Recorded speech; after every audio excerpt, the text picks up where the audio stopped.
ஒரு பேரு The King சென்னைக்கு வராரு. மரைக்காயா. யார் இவர்?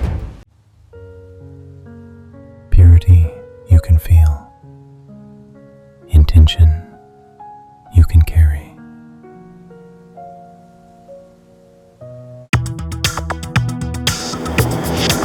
Delivering smiles all around the professional careers. Reach us to reach them.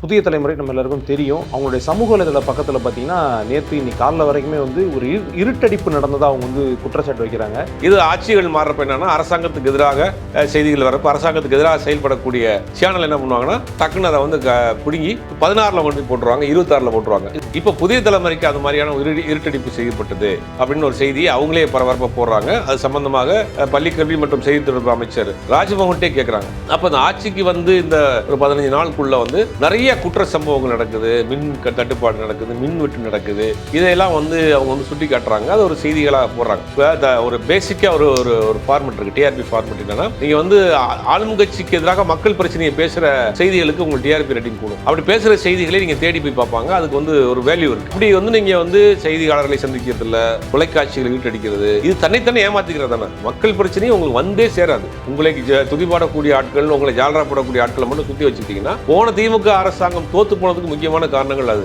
Original result அவங்க போய் சேரல. ஆகாயம் நேயர்களுக்கு வணக்கம்.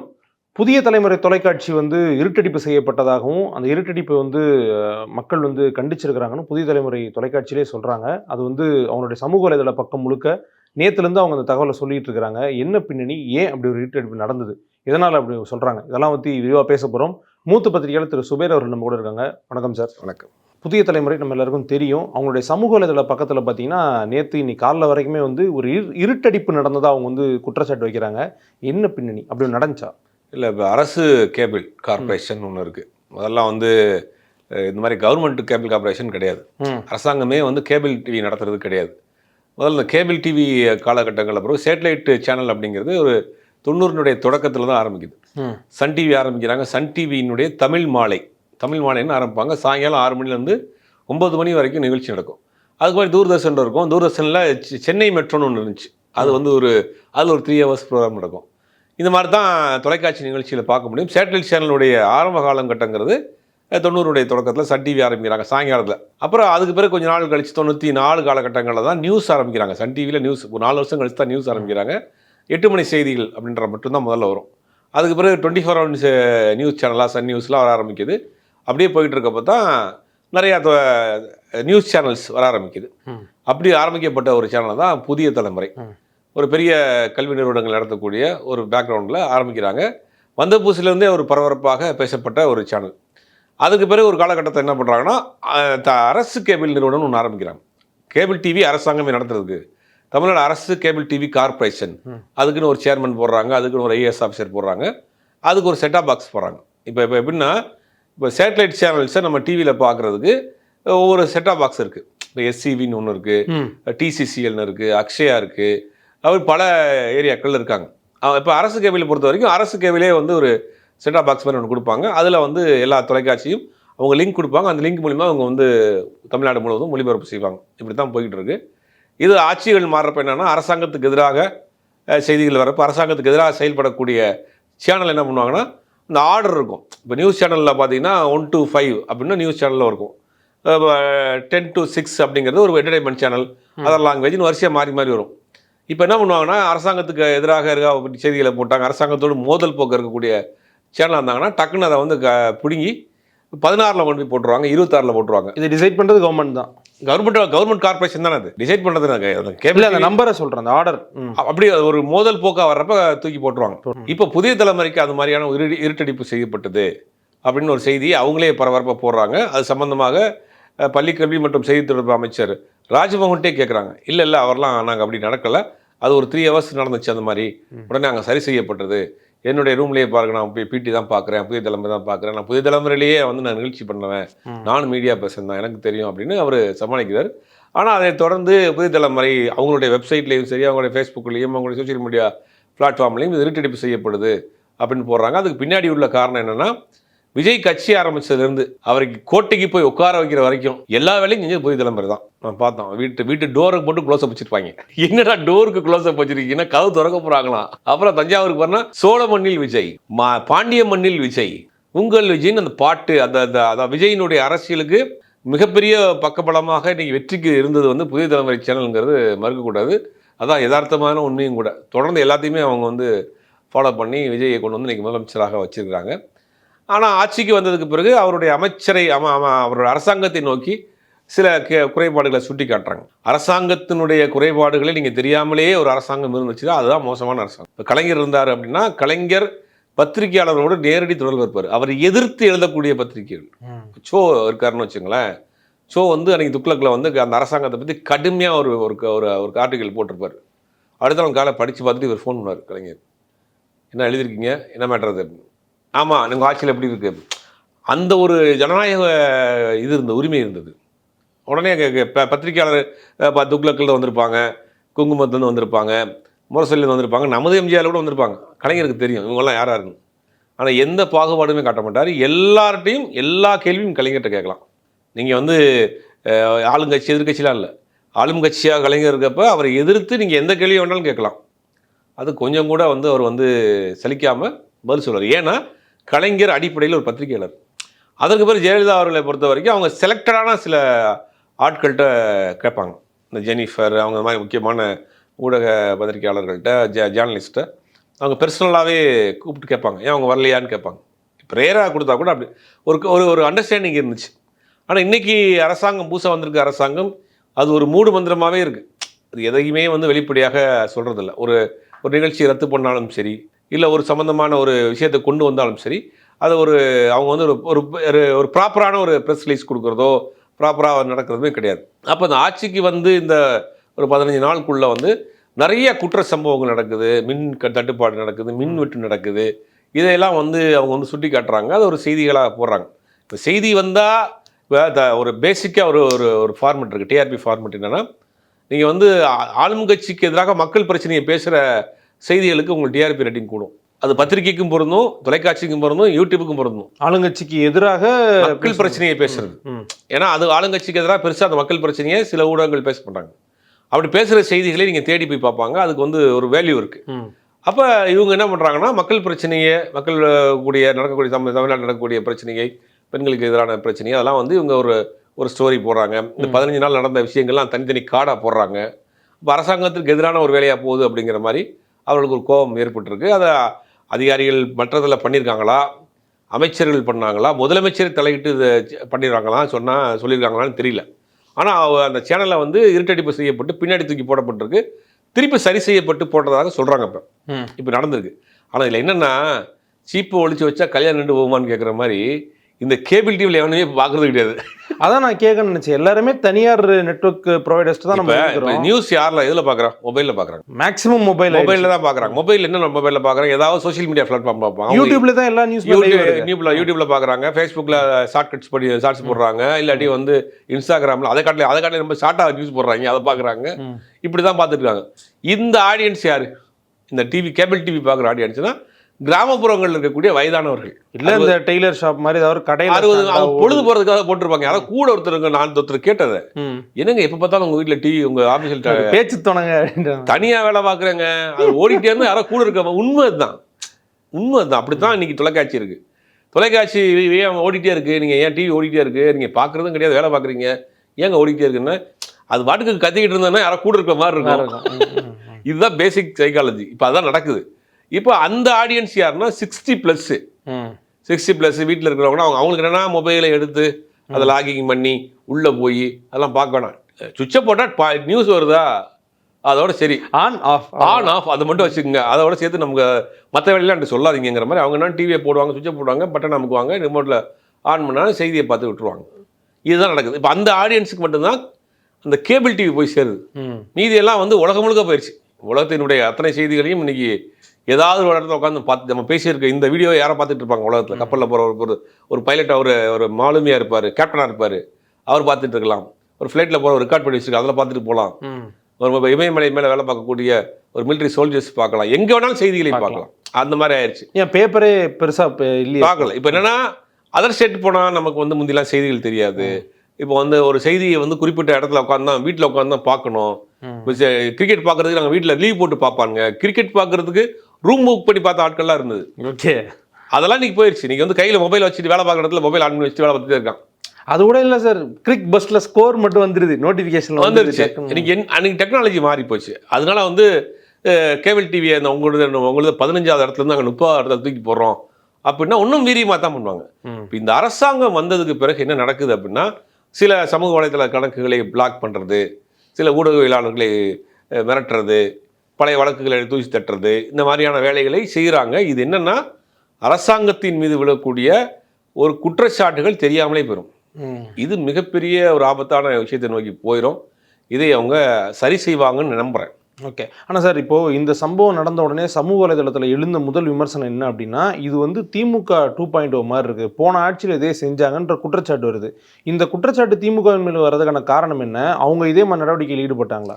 இல்லை, நடவடிக்கை ஈடுபட்டாங்களாங்கிறது நம்ம கண்முறை பார்த்தா தெரியும். இப்போ போனால் திமுக ஆட்சி காலத்தில் எவ்வளவு பேர் திமுகவை விமர்சனம் பண்ணி பேசினாங்க. ஏன் இன்னைக்கு இருக்கக்கூடிய ஒரு அமைச்சர் முட்டாள் முதலமைச்சர்னார், பொம்மை முதலமைச்சர்னார், அவர் கைது பண்ணாங்களா? மேடல் பேசினாருங்க.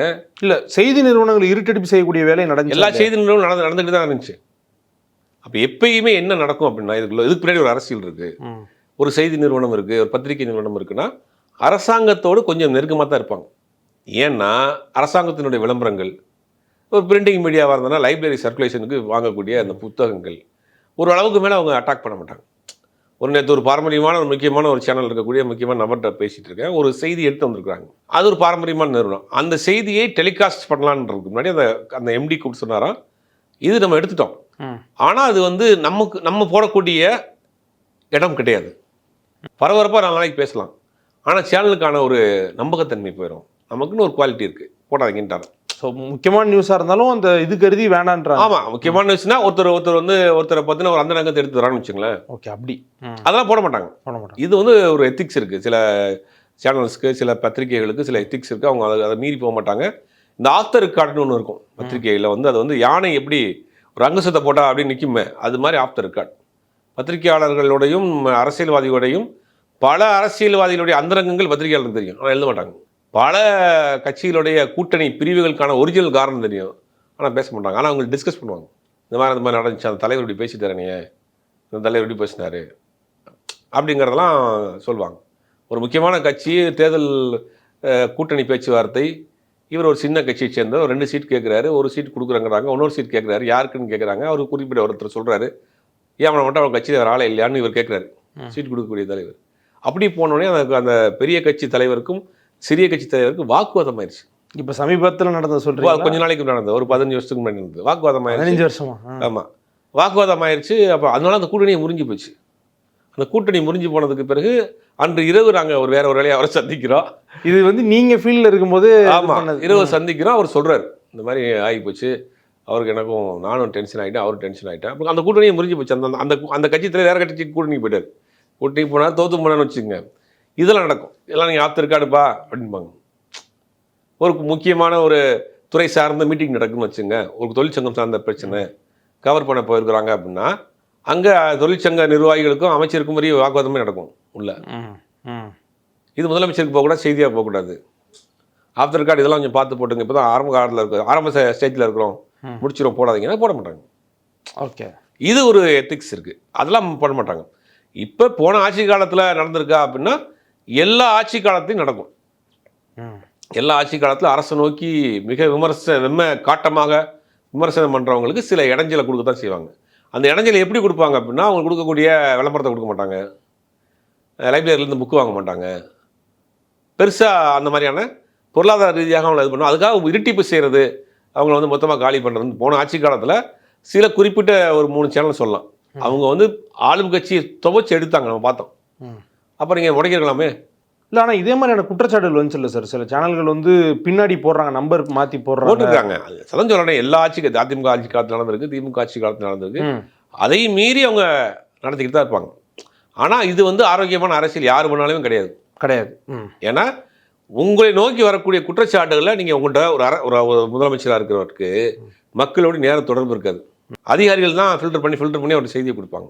அப்போ நீங்கள் ஒரு செய்தி அறிக்கையை முழுவதுமாக தெரிஞ்சுக்கிறதுக்கான ஒரே வழி உங்களுக்கு எதிராக பேசக்கூடியவர்களுடைய செய்திகளும் தொலைக்காட்சியும் தான். நம்ம அப்படிதானே சார் பார்க்குறோம். முன்னாடி உள்ள தலைவர்கள்லாம் நியூஸ் பேப்பர் வாங்கி படிப்பாங்க, பேசுவாங்க. இப்போ நீங்களே கூட சொன்னீங்க, கலைஞர்லாம் ரொம்ப யதார்த்தமாக இருப்பார்.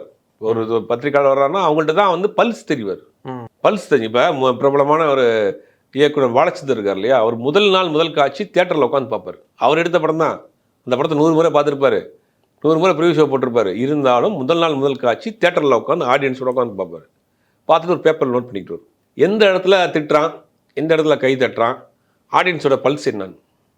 அப்போ மக்களுடைய பல்ஸ் யாருன்னா பத்திரிகையாளர்கள், மக்களுடைய பல்ஸ் யாருன்னா மீடியாஸ்.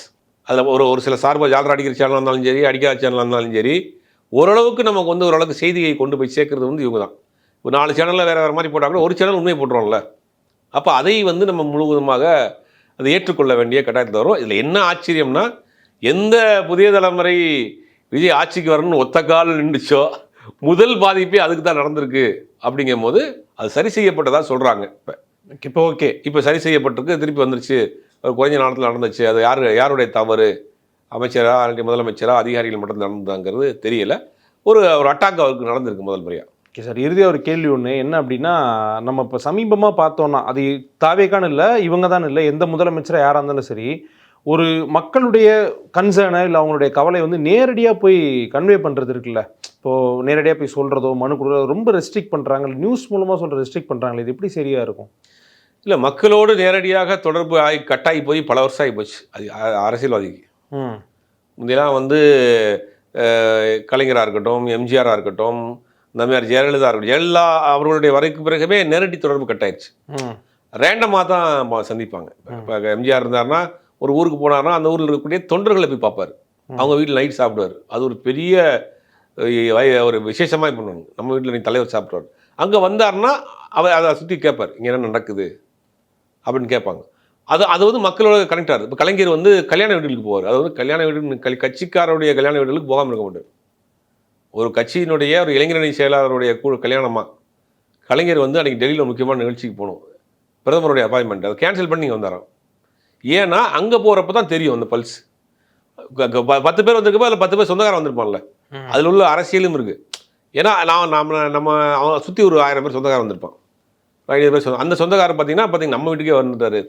இது ஒரு அரசியல். இப்போ பெருக்க அரசியல்வாதி நீங்கள் சென்னையை விட்டுருங்க, சென்னையை தாண்டி இருக்கக்கூடிய திமுக அதிமுக இருக்கக்கூடிய அரசியல்வாதிகளுடைய ரொட்டேஷன் வேலை என்னென்னா, ஒரு நாளைக்கு காலையில் ஒரு 4 கல்யாணம், 4 கருமாரி, 4 நல்லது கட்டுறதுக்கு போகிறது தான் அவங்களுடைய ரொட்டேஷன் வேலை.